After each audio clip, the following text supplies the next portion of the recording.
Imagine nonprofit work transformed by purpose-built tools. That would mean less guessing and more connecting, less admin and more impact, less stuck and more go. With the giving platform built for purpose, you don't have to imagine. Bloomerang can help you raise more funds, retain more donors, save more time, and grow stronger relationships with your supporters so you can spend time on what matters most, your mission. Want to see how over 20,000 nonprofits are using Bloomerang to raise, retain, and recruit more supporters? Well, take a free on-demand tour of the giving platform today. Go to jcsocialmarketing.com/Bloomerang. That's jcsocialmarketing.com/BLOOMERANG. Okay, on to the show. Hello, and welcome to Nonprofit Nation. I'm your host, Julia Campbell, and I'm going to sit down with nonprofit industry experts, fundraisers, marketers, and everyone in between to get real and discuss what it takes to build that movement that you've been dreaming of. I created the Nonprofit Nation podcast to share practical wisdom and strategies to help you confidently find your voice, definitively grow your audience, and effectively build your movement. If you're a nonprofit newbie or an experienced professional who's looking to get more visibility, reach more people, and create even more impact, then you're in the right place. Let's get started.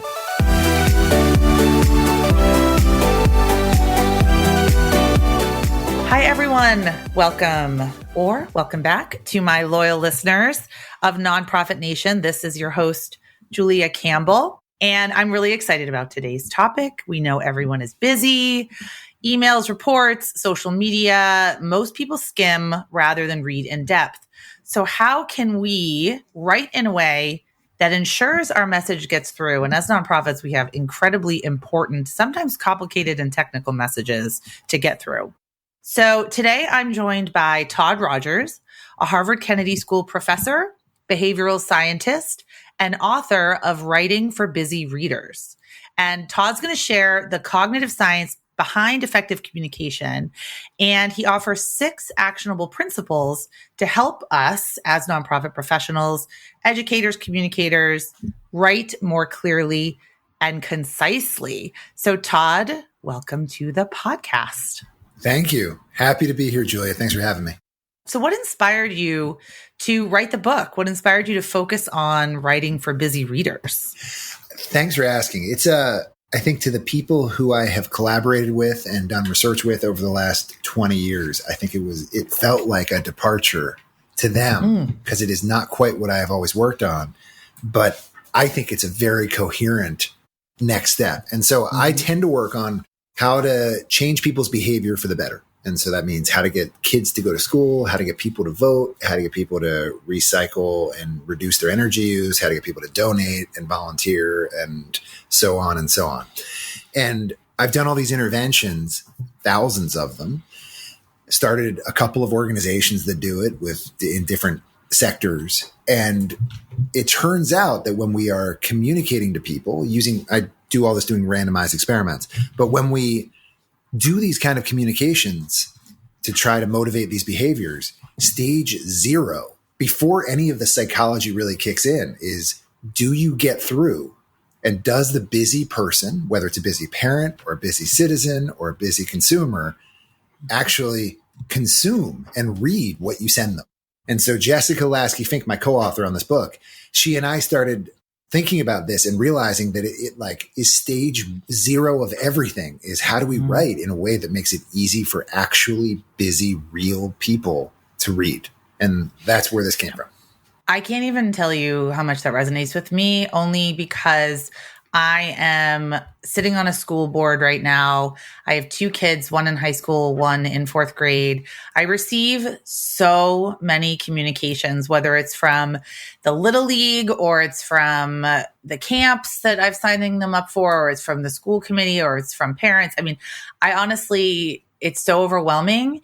And sometimes when I see these communications, I'm just like, can someone just sum this up for me? And then I know we're going to talk about AI tools, because I do use ChatGPT sometimes to just summarize like a very long email into like, okay, what are the 3 most important things that I need to know? But I think it's important. And I think that it's a good way to have empathy for people. Like, yeah, we're all busy. Busy is a very overused word. But the thing is, it's up to us to get our message across. Like the reader has, what's in it for them? The reader has no reason to consume our messaging if it's not for them and if it's not in a way that they can consume. So I think the whole principle is really interesting. And I want to talk about the 6 principles of writing for busy readers. So we don't necessarily have to talk about all 6 of them, although I do think they're very interesting. Could you walk us through maybe 2 of maybe the most impactful ones? Sure, but can I respond to what you just said? Oh, yes, definitely. First, thank you for being on a school board. That is such a thankless but important job. And the other thing that I want to say is and we need to do better in our communications. So I'm taking notes for us. Oh, man. Because we don't communicate in a concise way as well. Yeah. And the other thing that I'm going to say is that it sounds like you already see it, but I think that a listener and readers of the book and people who we work with, it's something you can't unsee. Mm-hmm. After I point this out, after you realize that when things are written in a way that is not from the perspective of making it easier for readers, you can't help but think, wow, it's kind of unkind. It's just unkind to write to people in a way that burdens them more than it requires. So the first, the easiest, the one that is my favorite of them all is less is more. And I like to start with a quote that is attributed to every clever person who's ever lived, which is, it actually comes from Blaise Pascal, this French mathematician. He wrote in a letter, "I'm sorry this letter is so long. I would have written a shorter one if I'd had more time." Oh, I've heard that. "I'm sorry this letter is so long. I would have written a shorter one if I had more time." And what I love about it says 2 things. It says, 1, it is worthy of apology that I have burdened you with all this. Mm-hmm. And 2, it takes more time to write less.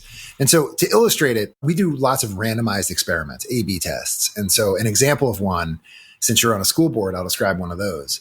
We scraped the email addresses of 7,000 school board members. You might have been one of them. And we randomly assigned them to 2 different emails to get them to fill out a survey. One was, "You do such important work. Thank you for your service.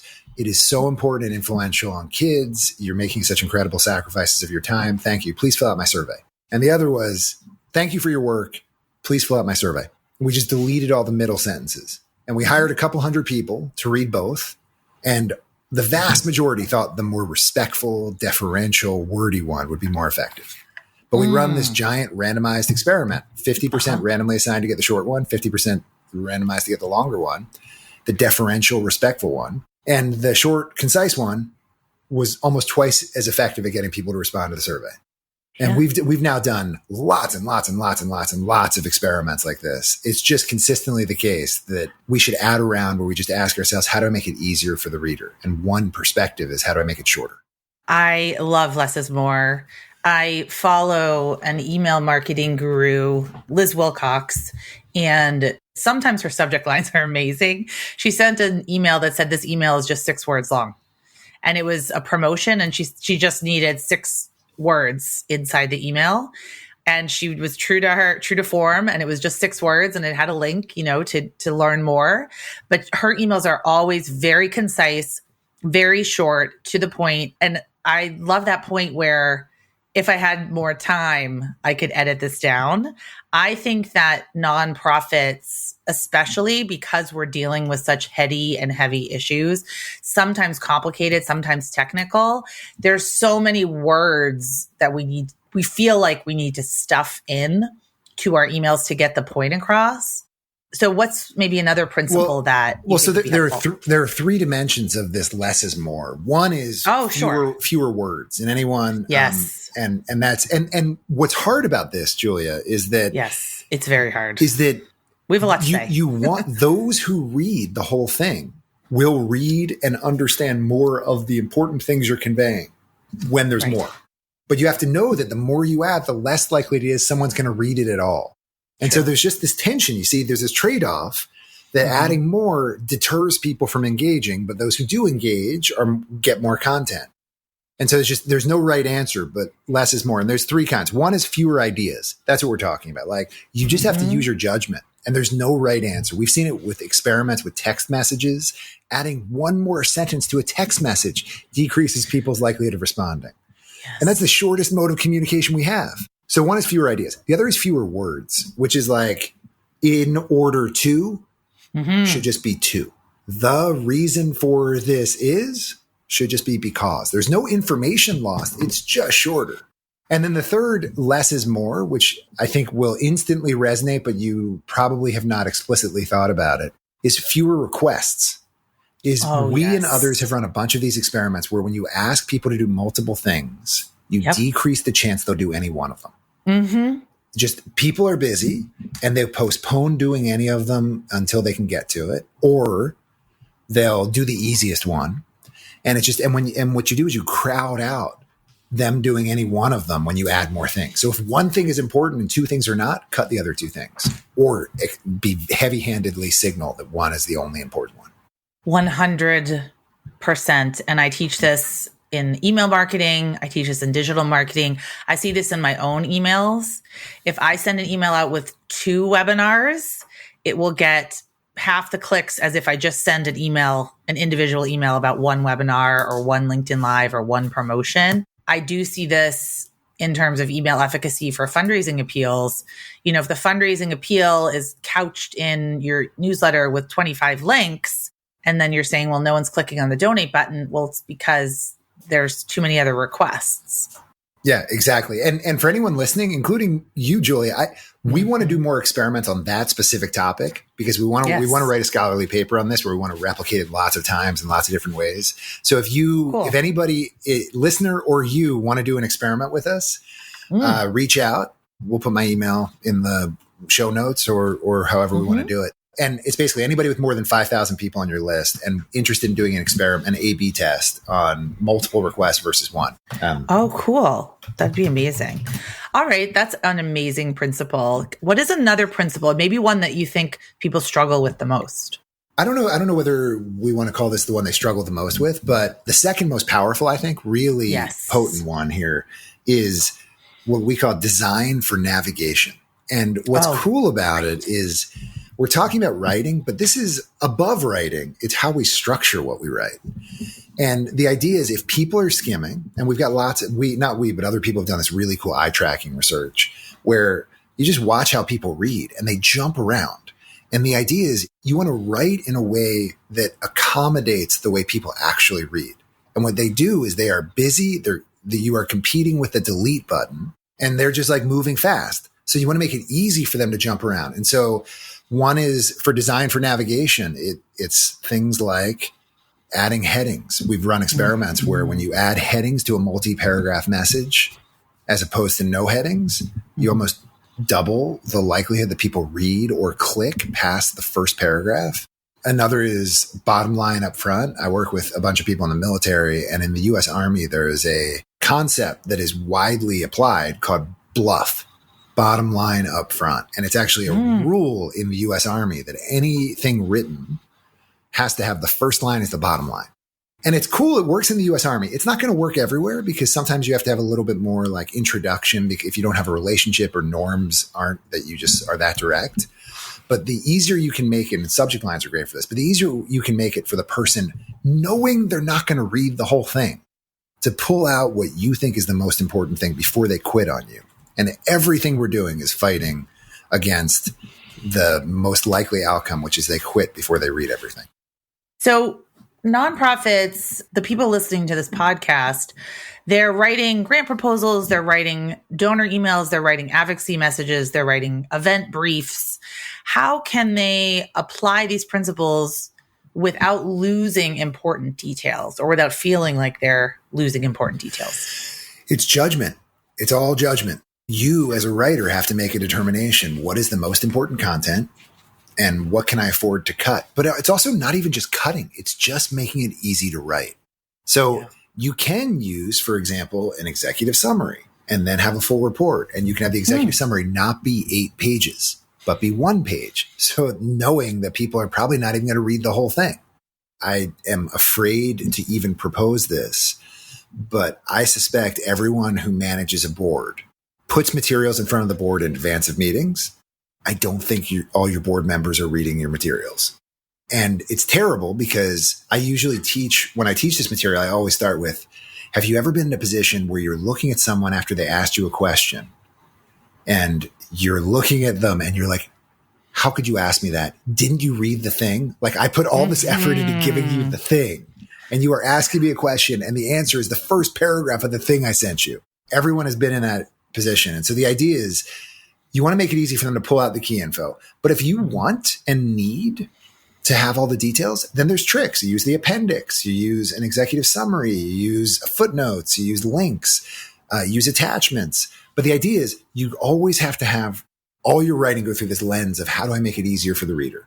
And the checklist that we have and the book that we wrote is all the 6 steps, the 6 principles, and then all the sub principles of like actually how you make it easier for the reader by applying these. But there is not one answer. It depends on your context and the norms.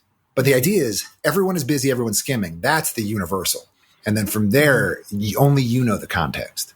Let's go into another principle, if you don't mind sharing. They're so interesting. Everyone, you can find this book in the show notes. If you just Google Writing for Busy Readers, wherever you get your books. I know it was very easy to find, but I'll put the link in the show notes for sure. But I'd love to hear more about the principles. Sure. Another one, which is, it's all in the spirit of the TLDR of all of this. I know that we're saying it midway through the session, but the TLDR, if you made it this far and you've got a screaming kid in the background, is that we should add a round of editing to everything we write where we ask ourselves, how do I make it easier for the reader?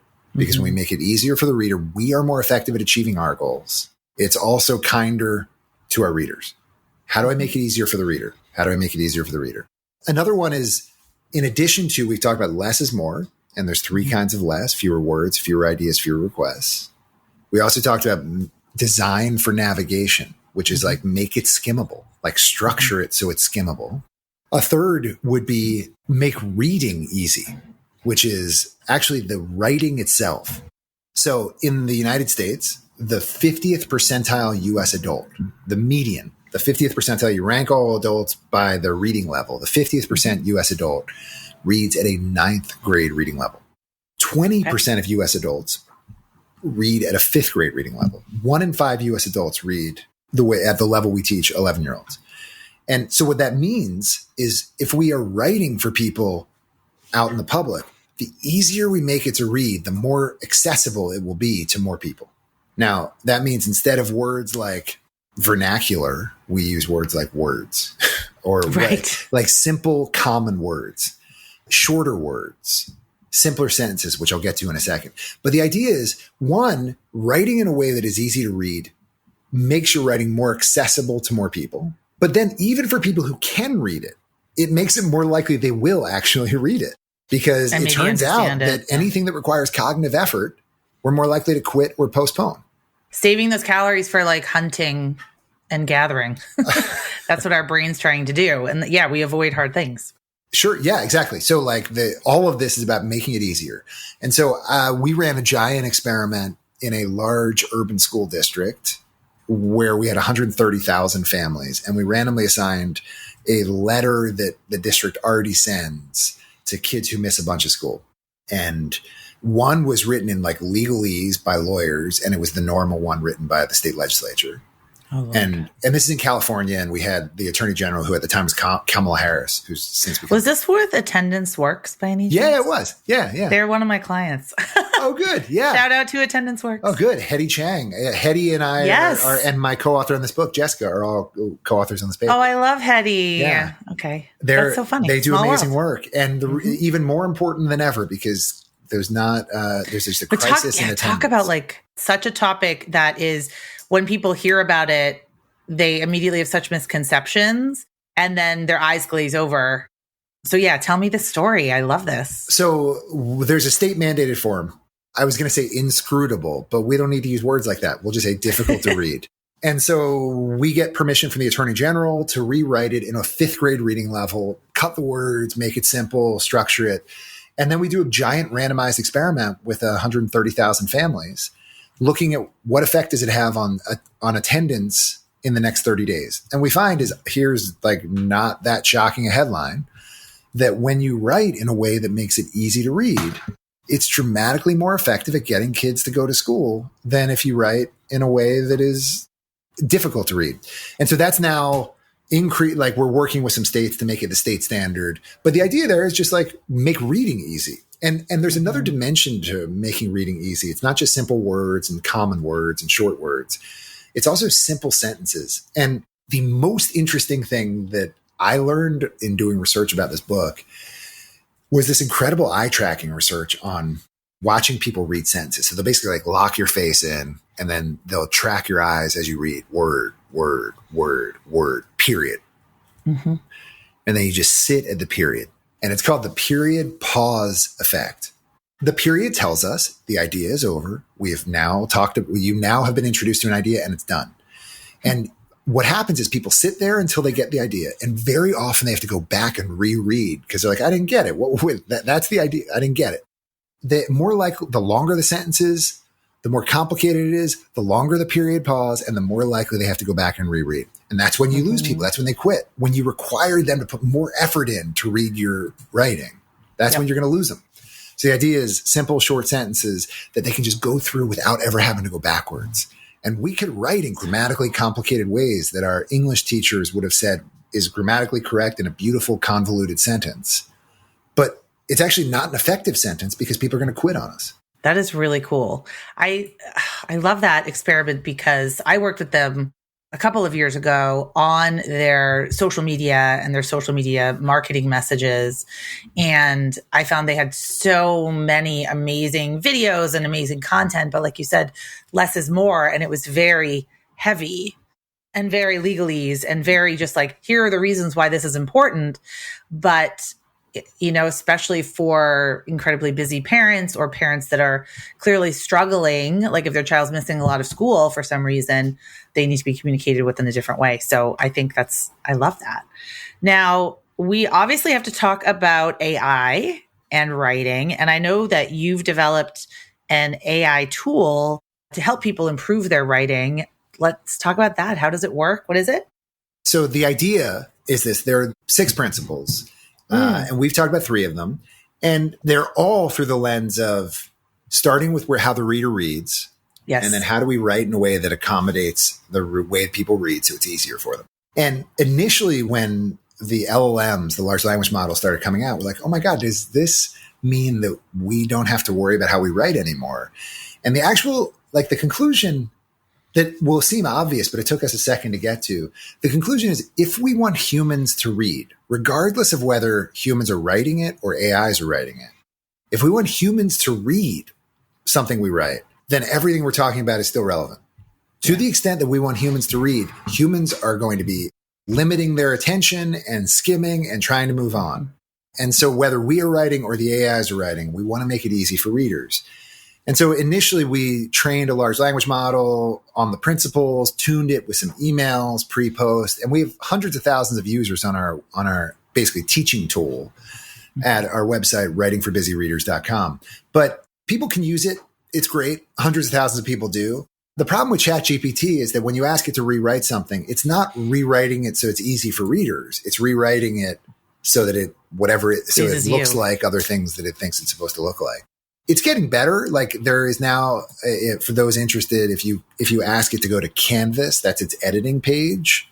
And then on the right-hand side, they have toggles that lower the reading level, that make it more concise. So it's moving in that way, but it's just a lot of work. You can use our website, our AI tool. But the idea is just, it's a teaching tool. It like shows you what it would look like if you use these principles to rewrite it. But what's cool about it, in addition to its incredible effectiveness at actually applying the principles, is it really drives home that there is no right answer. Like, your context. What it produces does not reflect the norms and expectations of your reader. It just reflects a brutal application of these principles to whatever you wrote. You then have to add color and style and voice and whatever the norms are. And so there is not one answer. Different audience. Like one of the principles is less is more. And we wrote a 207-page book about it, about these 6 principles, where one of the principles is write less. The reason is because people who read a book expect a book to look like a book. You can't open up a book and have it be a one pager. That's not what a book is. So you write for your audience, you write for the expectations, but you can still apply the material so that it's easier to skim and easier to navigate and easier to read. And it's structured in a way that people can figure out how to pull out whatever they're looking for. So like the book is written in a way that's easy to read, but it still looks like a book. So you write for an audience. Yep. That makes so much sense. And how do you see AI shaping the future of written communication, maybe especially as it relates to nonprofits and philanthropy or communications in general? Again, I am really interested in our effectiveness. There's the production side and there's the consumption side. And on the production side, AI is helping us become more prolific, for better and worse, in our writing. But it can write with many styles and under many voices and for many audiences. We have to make sure that we are steering our writing with the reader's experience as the center. Right now, the LLMs are trained on the writing it's trained on, and not all writing is written to be easy to be read. Like you put something in, it often adds complicated flowery vocabulary, words. And makes it longer. Fine. I mean, it depends what your goal is. But if your goal is to be read, then we want to make it easier. I do want to underscore, some people, for some writing, the goal is not to be read, right? And I don't just mean terms and conditions where you write legalese to bury stuff. Sometimes we write to make it look like we put a lot of effort in. Fine. You can still make it easier to read by adding structure to it. Sometimes we don't really want them to read. It's a compliance. And we just, and so maybe the goal isn't. I mean, I would question the ethics of that, but like, depending on what your goal is. But if the goal is to be read and understood, then we want to make it easier for the reader. Oh, I think that's so interesting. And now, I mean, I use ChatGPT a lot. I have custom GPTs that I've designed, and I probably will design one called Writing for Busy Readers. And I will say, here is my goal. I want to be read. I want to be understood by the majority of people.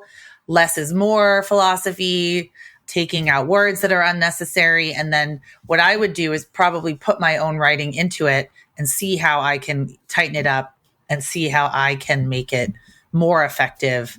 And I think this kind of tool will be really effective for subject lines, like cutting down subject lines, making them more effective, cutting down word counts of important documents. I know that a lot of nonprofits use it to fit into the character counts of grant proposals sometimes when you only have 150 words and you have like a 1,500 word mission statement. So I'm interested to ask you, because a lot of my listeners struggle with social media, digital marketing. How do you feel like these principles apply on social media when we're trying to get heard and cut through the clutter? Just to respond to that first part, Sure. There are two AI routes you could take. One is making a custom GPT, in which case you should just use the PDF of the checklist that we'll put in the show notes. It's a one-page free checklist. And then in your GPT, in your custom GPT, just say, these are the principles, and give a little bit of make sure it adheres to this checklist. Yeah. I love that. The second is our actual AI tool, which, is a little bit more friction, do what you want, but it's better in that it is narrowly trained with examples and tuned for it. But it's all great. Your question was about using AI. You could talk about using AI, but more, what are some formulas, some structure where we can just we can write for busy social media scrollers? Yeah. So there is research on this, and you will not be surprised, and not be surprised to hear it from me, that there is research that the simpler the vocabulary and the sentence structure in social media posts, the more likely it is to go viral. Which, again, like, think about your experience as you're scrolling. If it is a block of text versus one sentence, you're just more likely to read the one sentence and just move on, because it's cognitive effort. Everyone is just busy conserving their cognitive capabilities. There's another part of like make reading easy, where one of my friends and heroes is a woman named Nancy Gibbs, who used to be the editor-in-chief of Time magazine. And she is a word person. She just has an extraordinary vocabulary, and she's just an incredible word person. She's good with the words. I was surprised to hear her at one point say that she would tell her reporters, does this have to be said with words, even in their writing? Which is like, is there an image or a graphic that can say it more simply.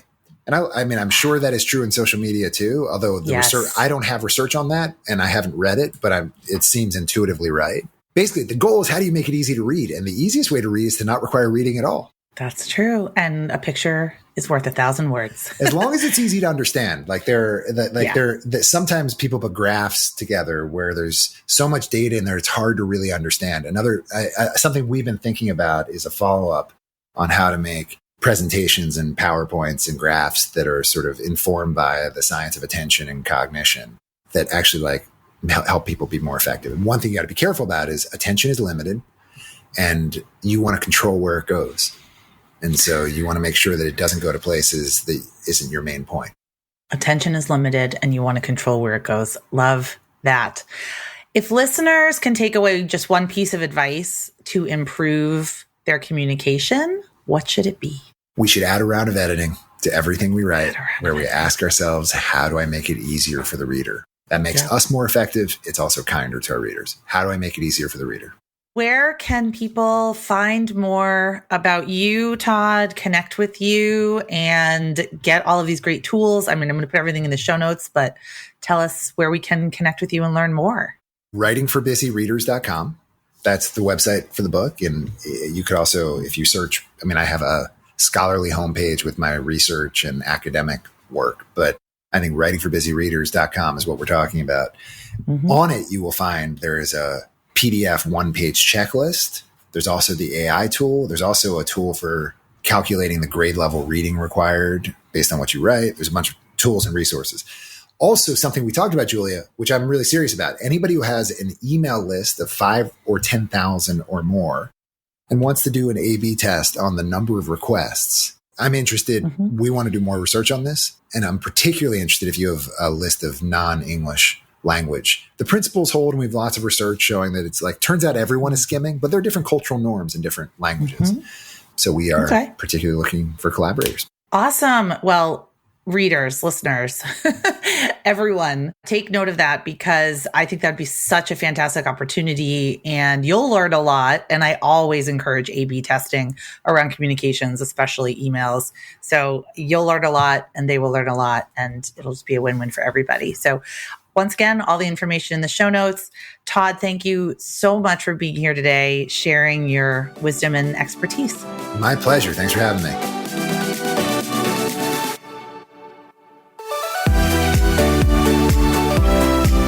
Well, hey there.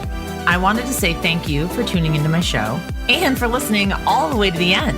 If you really enjoyed today's conversation, make sure to subscribe to the show in your favorite podcast app, and you'll get new episodes downloaded as soon as they come out. I would love if you left me a rating or a review because this tells other people that my podcast is worth listening to. And then me and my guests can reach even more earbuds and create even more impact.